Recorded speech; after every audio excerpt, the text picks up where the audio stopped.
Happy October 2nd, guys. We're still in the car, and we're still on our way to dock diving. We're actually almost there. But we'll do at least this, our second video, on our trip, and then maybe we'll record a little bit on our way home.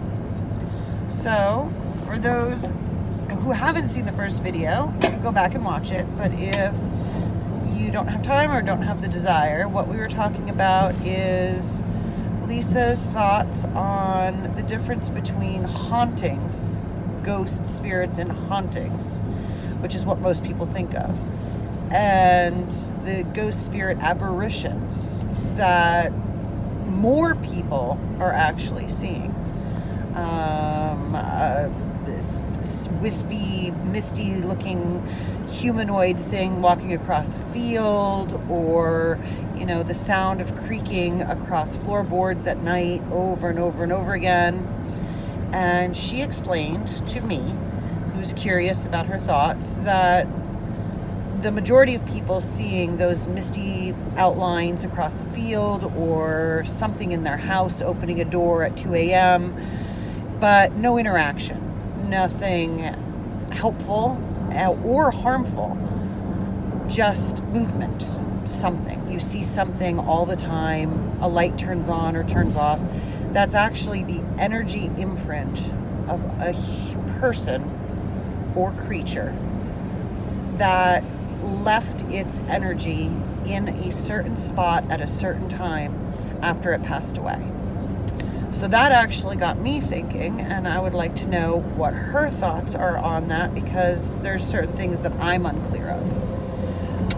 So if these apparitions are just going about their daily routine, a snapshot in time, a transfer of energy that cannot be lost, usually around the time that they've passed away, and that's what we're picking up on.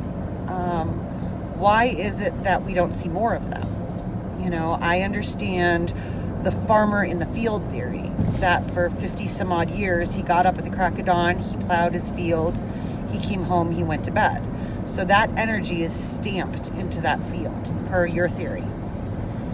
Okay, so then what about the soldiers walking across the battlefield in Gettysburg? It might have been the first time they ever saw that field. Why is there energy there, in your mind?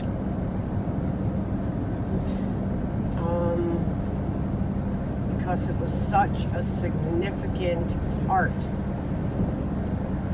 and there's so much energy at that specific moment. It's not just one person. It was a group of people, and all of their energies confined in that small area in a bit of time. Okay, so there would be, say it was you and me, and we were these soldiers in a troop.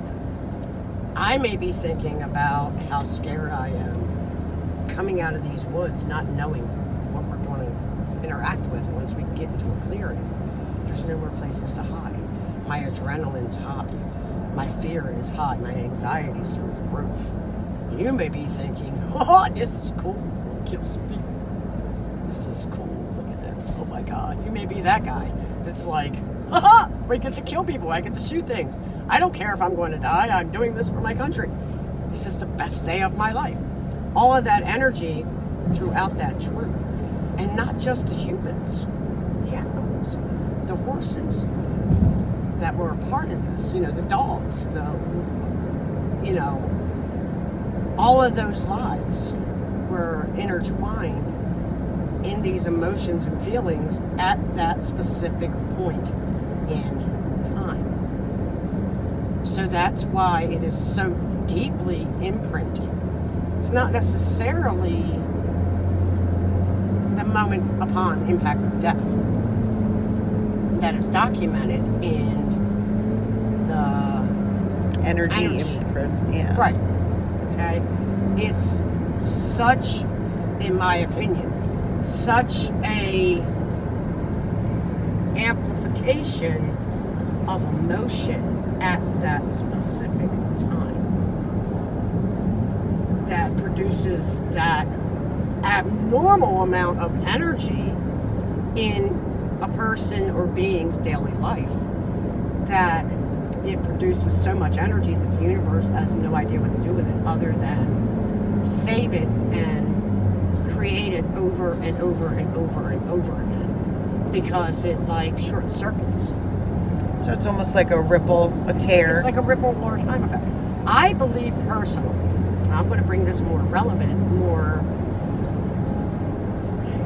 current than the Civil War.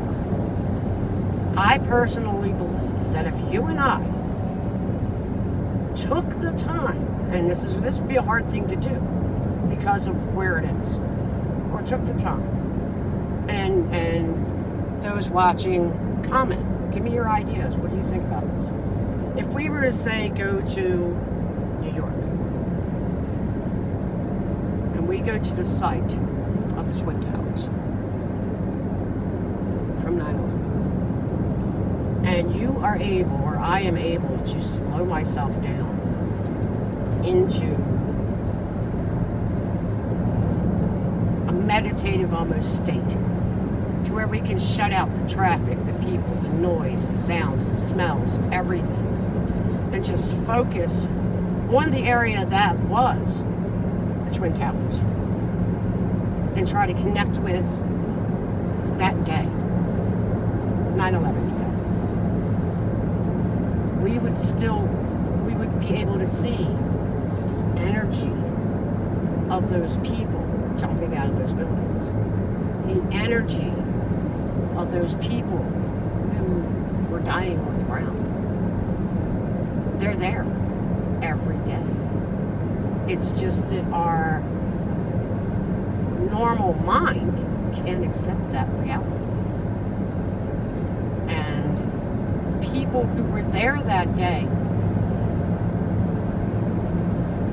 in that area, the police officers and firemen and pedestrians and workers and whatever that survived 9/11 cannot tell me that to this day, when they're walking in that area, if they look up, they still see it. Why is that? Because it was such an impactful moment in time that their body, their physical minds took a snapshot of that. They will never forget it. Time will never forget it. Energy will never forget it. If we went to that field here in Pennsylvania where that plane crashed and those people died, no one saw the plane go down. No one was there. Okay, but I guarantee you that if we went there and we sat and we're still in the moment, we could hear the cries of the people who laid on the ground dying alone. Or maybe not alone. That suffered that plane crash. We would be able to maybe possibly smell it, see it, get pictures of it, get sounds of it. If we were able to slow down our conscious mind enough and put reality on hold long enough, we would be able to see it.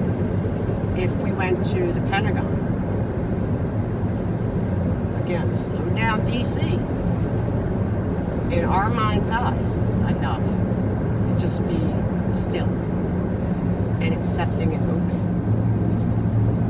we would see, hear, and feel the fear of that day. The moments of those entities, those souls, those apparitions going through that moment. Okay, because their daily lives they were at work. They were maybe responding to an email. And next thing they know, they're jumping out of a building from 98 stories. That was not a normal part of their day. Ever. I'm sure every day they went to work, they didn't think, one day I'm jumping out that window. Hell no. No normal person in their right mind would think that. Jump over 100 stories to your death. To prevent your death. But it was such an impactful moment in time and energy to them. They had to make that choice. Do Do I stand here in this office and burn to death or suffocate or whatever? Or do I jump out this window and hopefully die before I hit the ground? That is a choice that person made. But it was such a escalation of emotions that, again, the world, the universe didn't know what to do with it. So it's like a ripple in time every time. It'll flash back into reality. You know? What causes that? I don't know. But it would be the same thing, but different. It would be similar, but different. Exactly. So, bringing us back to the present and pulling us out of an emotional moment, because that is emotional for many people who are still here. And that's why I guess it's easier to use references from 2,000 years ago, 200 years ago, 100 years ago, right? Right. We talk about the past because it's not as affected, the people aren't affected from it as they are now. But the reality of something in our present, at least we can consciously picture what they were going through. Right. So in your mind, these apparitions, they are created from two very separate occurrences, but they are similar. That's the different but the same, of either a person's daily life laying layer after layer in a slow way of bending the energy of the world around them into remembering. You know, it's the memory, the repetitiveness of their life, remembering, like muscle memory, right? Like muscle memory. Or, and this is answering my question of why would we see troops walking across a field or the people in the Twin Towers if it wasn't repetitive? And it's because those two things are still affecting energy. The people that you would see, you know, in New York and the people that you would see in Gettysburg, neither one of them are haunting. Neither one of them are interacting with anyone around them, but they've caused a drastic tear or ripple in energy. But also, take those two locations, Gettysburg, New York City. Excuse me. Where are you going to be most relaxed, calm,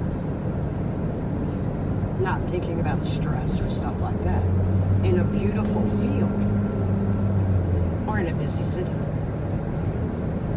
So that's why we get more sightings in Gettysburg, because Gettysburg, it's a memorial. I've never been to Gettysburg when it's been a wild party, you know. You may have a lot of chatter or whatever if it's a school trip and there's students and they're all chattering and talking.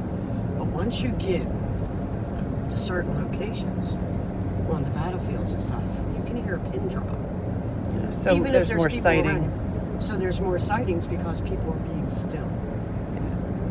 They're being consciously aware or subconsciously aware of their surroundings. Right. You know what I mean? So, you know, whereas going to the 9/11 memorial, that is going to be a constant emotional moment. It's going to be loud. There's going to be thousands of people there going about their daily life that don't have the time to go to the memorial. So it's not going to be quiet. Yeah. You're going to have that energy of daily Interfering with what you're seeing. New York life. But the thought is still the same, that these are the ghosts, again, air quotes, that people say, oh, I see a ghost here. This is a haunted spot. It's not so much haunted, it's a tear. It's a ripple spot. Yeah. Now, like you said, you had asked something about why is it different or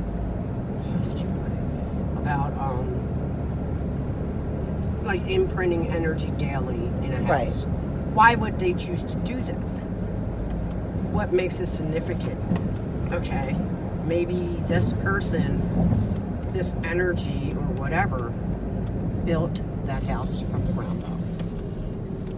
They love that house so much. They put so much of their blood, sweat, and tears into it, creating that for their family, and lived it their whole life, until they took their last breath. They died in that area. Nothing significant happened in their life. I mean, they were probably just a rural farmer, plowing fields,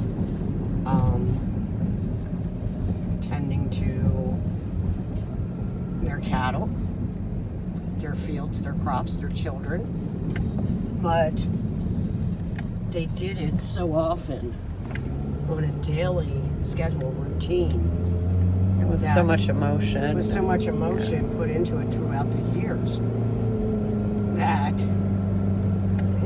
the energy has no choice but to repeat it. And a lot of these homes that you see that are haunted. But you don't really refer to it as haunted. I don't refer to it as haunted. Is a lot of them, if you notice watching these shows, not many of them are brand new homes. Right. It's like, I was driving and I was compelled to buy this home. The beauty of it sucked me in, and I wanted to restore it back to its original 1800s beauty. And I had no other choice but to buy this house. This house is 400, 500 years old. Think of the energy, the emotion, the amount of energy that has been put into that dwelling over those years. A lot of those homes were handed down generation to generation to generation to generation. They were always within the same family. So that family always had an imprint. Whether it's the original builder, who winds up to be the great-great-great-great-grandfather of the current owner, or the current person who sold it to the new owner, who has no relation to the family whatsoever. Right. So that's your theory on the layers of energy. Right. So either trauma of some sort, a battle, or an explosion, as in 9/11, something that's sudden. Something traumatic enough. So I guess the layers would be more of a ripple in energy, and the trauma would be a tear in energy. Right. But both are causing the same non-communicative, non-haunting visions of things, where people, the majority of the ghosts that people see are not displaced spirits. They're literally just either layered imprints of energy or a sudden almost stamp of energy that's left in that area of nature. Right. I'm sorry, somebody messaged me and I'm trying to close it so I can see the GPS. That's okay. And we're going to end here anyway because this one's long enough. We'll continue in a second.